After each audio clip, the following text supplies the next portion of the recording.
सर्व पुरस्कार्थी पालक यांना माझा नमस्कार. प्रथम मी आचार्य आर्य प्रतिष्ठानाचा आभार मानते की त्यांनी मला इथं बोलवलं आणि बोलायची संधी दिली. जरा उशीर झाला त्याबद्दल मी पहिल्यांदा व्यक्त करते. मग आता सगळ्यांनी संघर्षाची कथा सांगितली. तसा काय माझा संघर्ष नाहीये, कारण मी एका जागी स्टेबल राहणारी अशी मुलगी नाही. माझं ग्रॅज्युएशन झालं फर्ग्युसन कॉलेजमधून. माझं प्राथमिक शाळेत जिल्हा परिषद शाळेवर झालं. पण त्याच्यानंतर माझा एक असा टर्निंग पॉईंट आला. 2 टर्निंग पॉईंट आले माझ्या आयुष्यात. ग्रॅज्युएशन झाल्यानंतर मास्टर करायचं की दुसरं काय करायचं हा विचारत असताना माझे वडील आणि माझी आई दोन्ही ग्रामपंचायत सदस्य म्हणून होते. 2015 ते 2020 माझे वडील याचे उपसरपंच होते. त्यावेळेस झालं असं की मी STIची आणि ASOची मंत्रालय सहाय्यकची फ्री पास झाली होती. आणि त्यावेळेस गावामध्ये निवडणुका लागल्या आणि आम्ही इथं सासवडला कचेरीची तिथं फॉर्म भरतात तिथं बसलो होतो. पार्टीच्या येणं जाणं होतं माझं पहिल्यापासून आई वडील असल्यामुळं. तिथं डमी म्हणून फॉर्म भरला माझा वडिलांनी 2015ला ग्रामपंचायत सदस्य म्हणून. तर डमी फॉर्म भरला आम्ही दिला आणि मला मेसेज आला की तुम्ही प्रिलियम पास झालाय.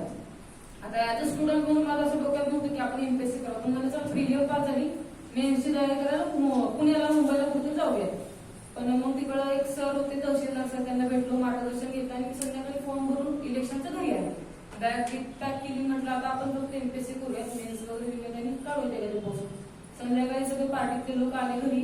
तेव्हा कळलं की जो मेन उमेदवार होता तो उडाला आणि माझाच मेन उमेदवार लागलाय. तर मला तोपर्यंत गावात राहत होते. माझं कॉलेज फर्ग्युसनला झालं त्यामुळे पुण्याला असायचे. चुलते पण तिकडेच होते इरिगेशन डिपार्टमेंट. त्यामुळे गावाकडे संबंध नव्हता. गाव कुठून कुठे स्टार्ट होतं हे नव्हतं माहिती मला. दुसऱ्या दिवशी सकाळी 7:30 वाजता प्रचाराचा नारळ फोडला आणि म्हणे प्रचार करायचा आहे. प्रचार कुठून करायचा काय माहित नव्हतं. म्हणजे वार्ड कुठला आहे तर म्हणे वार्ड नंबर 4 आहे. तू कुठून कुठे हा पहिल्या दिवशी बघून घेतला. म्हणजे 2-3 दिवस चालेल प्रचार वगैरे काय सगळे कार्यकर्ते वगैरे माग वगैरे फिरतात, मेंबर म्हणतात. म्हणजे 5-6 दिवस जाईल आपण अभ्यासाकडे लक्ष देऊ. जसा जसा इलेक्शनचा दिवस यायला लागला तसा तसा माझ्याचा तो उमेदवार तो जागा व्हायला लागला. सगळे म्हणायचे या मेंबर बसा चहा हे ते चांगले. म्हणजे सामान्य मुलीला जर तुम्ही एवढं हे करता तर ते फुकतो ना माणूस. मी फुकले म्हणलं हेच करूया झालं. मग इलेक्शनचा दिवस आला, वोटिंग चांगलं वाढत मी जास्त मताने निवडून आले होते. त्यावेळेस सकाळी छान बातमी दिली होती. माझे वडील उपसरपंच झाले होते, मी सदस्य आले. त्यावेळेस ती पहिलीच घटना होती बहुतेक आपल्या भागातली. एक बाप आणि लेक पहिल्यांदाच झाली. नंतर मग म्हटलं नुसतं आता मिटिंगला गेलो, बसलो, बघितलं काय असतं मिटिंग, काय करतात त्यांचे अपोजिशन वाले हे त्यांचं चालू झालं. म्हणजे हात जर पडलं तर आपल्याला कोण ओळखणार नाही. पप्पांचं नाव शाळेपासून आपल्याला लागतं. पण म्हणलं माझ्या नावावरून वडिलांना ओळखलं पाहिजे गावात तरी ऍटलिस्ट. बाहेर म्हणलं आपण काय करतो माहिती नाही. मग पप्पांना एक दिवशी संध्याकाळी म्हणलं काहीतरी वेगळं करायचं. तर मला वेगळं म्हणजे काय करणार. म्हणलं मला NGO स्थापन करायची. म्हणजे त्याची माहिती होती. म्हणजे मी ते काढते कारण तोपर्यंत एवढा कॉन्फिडन्स आला होता. कुठल्या कार्यकर्त्याला सांगा हे कसं करायचं आणून देतो. दुसऱ्या दिवशी त्या पोरांना म्हटलं जरा NGOची वगैरे माहिती काढा. त्यांनी सांगितलं असं NGO. तिसऱ्या दिवशी NGO स्थापन पण केली पुण्याला जाऊन. स्थापन केली. मग माहिती कशासाठी करायची ते गेल्यावर कळलं की तुम्हाला एका विशिष्ट क्षेत्रासाठी महिलांसाठी करायची का कशी शैक्षणिक कामासाठी ते पण होतं. सरळ म्हणलं मी महिलांसाठी करायची. मग आलं म्हटलं आता एकतर कार्यक्रम करायला पाहिजे ना. मग म्हणलं मुलांची पहिले चित्रकला स्पर्धा घेऊ कारण मला 3री चित्रकला सकाळच्या मध्ये नंबर आला. ते डोक्यात होते म्हणजे ती घेऊ. आधी वाटले 20-30 जण मुले येतील. पप्पांचं नाव पुढे छापलं नाही. रेवती भोसले एवढं टाकायचे मी. म्हणलं पप्पांच्या नावावर कुठे तर मोठ्या प्रसिद्धी नको आपल्या नावावर बघ किती येतात. मेंबर म्हणून मुलगी म्हणून फेमस झाले होते थोडीफार. मग नंतर मुलं आली 100-200 मुलं आली. मग कॉन्फिडन्स वाढला. म्हणलं लगेच प्रोग्राम घ्यायचा. मग मला लोक म्हणले नाही अजून 2-3 आठवडे गेल्यानंतर प्रोग्राम लगेच प्रोग्राम घ्यायचा असतो. मग त्यातून शिकत गेली. मग महिला दिन सुरू केला. महिला दिनाला मला असं वाटलं की आपण जास्तीत जास्त 200 महिला जरी आलो ना तर सक्सेस. पण महिला 750 आल्या. माझी फक्त एकच इच्छा होती की प्रत्येक महिलेने यावं.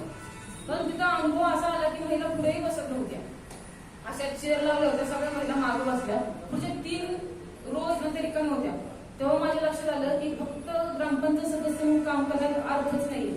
एक महिला जर आपण इथून काम करतोय स्टेजवरती आहोत आपण स्टेजवरती महिला पुढे बसत नाही. त्यापासून स्टेजवर बसायचा मी निर्णय घेतला. घराघरात जाऊन विरोधीला या आणि पहिल्या रांगेत बसा. फोटो वगैरे काहीच काढणार नाही. तुम्हाला बोलवणार पण नाही. सत्कार काय नाही. तिथून मला एक महिला सबलीकरण महिला सक्षमीकरण काय असतं त्याच्यावरती मी थोडंसं गायडन्स घेतलं आणि प्रोग्राम करत राहिले. दुसरा टर्न असा आला की 2019ला मी DYSP मॅडमला बोलवलं होतं महिला दिनाला. त्या आल्या त्यांनी प्रोग्रामचा आवाका वगैरे बघितला. पहिल्यांदा आल्या होत्या नाराज झाल्या कारण त्या इतक्या टायमिंगला आल्या की त्यावेळेस मी पण नव्हती तिथं. मला कळलं मॅडम आल्या, मी फास्ट मॅडम आल्या, कडूकर मॅडम होतो, वैशाली कडूकर, कांचना डिवाइस होत्या. त्यांनी वेळ दिला होता मला. मग त्या बोलल्या महिला नाही काय नाही, असं कसं काय म्हणजे एवढ्या छोट्या कार्यक्रमात. म्हणलं मला मोजून 10 मिनिटं द्या. 10 मिनिटात जर कुठले पब्लिक नाही आलं ना ठीक का आपण तुम्ही लगेच जा. तुमचा वेळ मी अजिबात घेणार नाही. गाडी त्यामध्ये तसं नाही, मी असं चालणार. म्हणजे 10 मिनिटं द्या. पटापट पोराला फोन केला म्हणजे मला पटकन गर्दी पाहिजे. 200 महिला बसायच्या असं क्षमता घेऊन महिलाला 750 जेवढ्या घराघरातून पुढच्या आणून मांडले होते. नंतर ना मॅडम 1.5 तास हल्लेच नाही. मला म्हणले मला प्रोग्राम करायचा. म्हणजे निवांत बसा, आता मला काही टेन्शन नाही. म्हणलं तुमच्या लौकिकाला साजेशी गर्दी झाली आहे ना म्हटलं, मग तुम्ही खुश राहा. मग मॅडमनी नंतर म्हणजे जेवणाचा वगैरे प्रोग्राम, तर म्हणजे जेवण वगैरे नको पण एक सल्ला देते, एवढं जर चांगलं काम करते तर एमपीएससी माहितीये का? म्हणलं माहिती. आता ऐकून एकदा दिली प्रिलियम, म्हणलं हो माहितीये की. त्या म्हणले माझ्यासाठी फॉर्म भर. म्हणलं मॅडम माझा कसला टच नाही. म्हणलं मी काय जागेवर अभ्यास करणारी मुलगी नाही. 10वीला चांगले मार्क पडले होते, 12वीला चांगले पडले होते, ग्रॅज्युएशनला 1 वर्ष वाईट झालं होतं माझं कारण प्रोजेक्ट सबमिट केला होता. कारण फर्ग्युसनला कसं आहे, फर्ग्युसनला ग्रॅज्युएशन झाल्यामध्ये बाकीच्या प्रोग्राम मध्ये मी खूप इंटरेस्ट घेतला. तिथं प्रोग्राम येते त्यामुळे मी ते अभ्यासाकडे लक्ष नाही दिलं.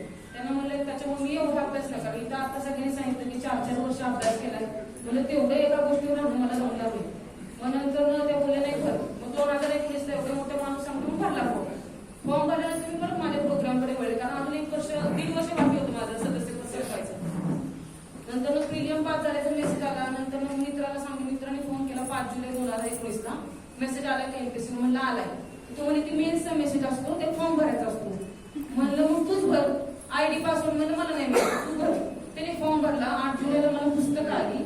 तेव्हा मला कळलं की लॉ पण असतो, मराठी इंग्लिश पण असतं. 28 जुलैला माझा पहिला पेपर होता. पेपर दिला मराठी इंग्लिश. मला असं वाटतं 10वी 12वी केले होईल पण तो पेपर तर डेंजरच होता. मी आपल्या गोळ्या करून आले. दुसऱ्या पेपरला मला नाही झाला लॉचा अभ्यास करा. लॉचा अभ्यास करताना मग ते महिलांचे लॉ दुसरे लॉ आले त्यामुळे इंटरेस्ट आला. दुसरा पेपर होता 4 ऑगस्टला, तो गेला व्यवस्थित झाला. नंतर मी परत माझ्या ग्रामपंचायत 1 वर्षाने इलेक्शन लावले होते, पंचायत समिती इलेक्शन चालू होते, आमदारकीचे पण चालू होते. शिवतारे बापूंचे साहेब होतं, सभा विभाग चालूच होतं माझं. नंतर मेन्स झाला की प्रिलियम मेन्स पास झालाय. मग मला आता मेन्स पास झाल्यावर काय करायचंय? परत मित्राला फोन केला, मेन्स पास झाली 8 मार्कांची कॅटेगरी. तो मला ग्राउंड असतो. मग नशीब चांगलं का वाईट नाही तर कोविड लागला, मी परत विसरून गेले. मग 2021 ला नोटिफिकेशन आलं तुमचं आता ग्राउंड होणार. असं करत ते 2 वेळा नोटिफिकेशन इकडे आले. नंतर माझं 18 नोव्हेंबर 2021 ला ग्राउंड होतं. मग मी ग्राउंडसाठी 3 महिनेच फक्त पुण्याला गेले, आत्याकडे आकुर्डीला. तिथं ग्राउंडची प्रॅक्टिस वगैरे केली. पण नशीब एवढं खराब की 16 नोव्हेंबरलाच पाय सुटला. असा पाय सुद्धा तो कुठेच जात नव्हता. आणि तोपर्यंत मला माहिती नव्हतं की त्याला मेडिकल सर्टिफिकेट दिलं की ते तुम्हाला एक्सटेन्शन देतात. तिथं गेले, बूट थोडं फाडला, म्हणून पाय घालावा, जेवढं होईल तेवढं करावं. 200 मीटर होतं आणि नंतर गोळा होता. गोळा तर कधी आउट ऑफ चालू होता 2019 ला. दिलं ग्राउंड 85 आले मार्क 100 पैकी. तिथं एक तिथं एक आयपीएस होते, त्यांनी सांगितलं जिद्द ठेवली तर पळशील, नाही तर नाही पडणार. म्हणलं मीला काय झालं तर फक्त घरी सोडा, मी पळते. चांगलं पळून आले, 85 मार्क आले. नंतर इंटरव्ह्यू पण त्या दिवशी होता. मग इंटरव्ह्यू दिला. इंटरव्ह्यू वगैरे चांगला झाल्यानंतर कळलं की सिलेक्शन होईल वाटतं. पण बॅड लक असं की 204 मुलींचं कट ऑफ लागलं कॅटेगरीतल्या आणि मला 202च मार्क पडले. मग तो पण माझं सिरियसनेस जो असतो ना तो तेव्हा जागा झाला, इगो हार्ट झाला. आता गावात तो पण सगळ्यांना माहित होतं मेंबर PSI होणार.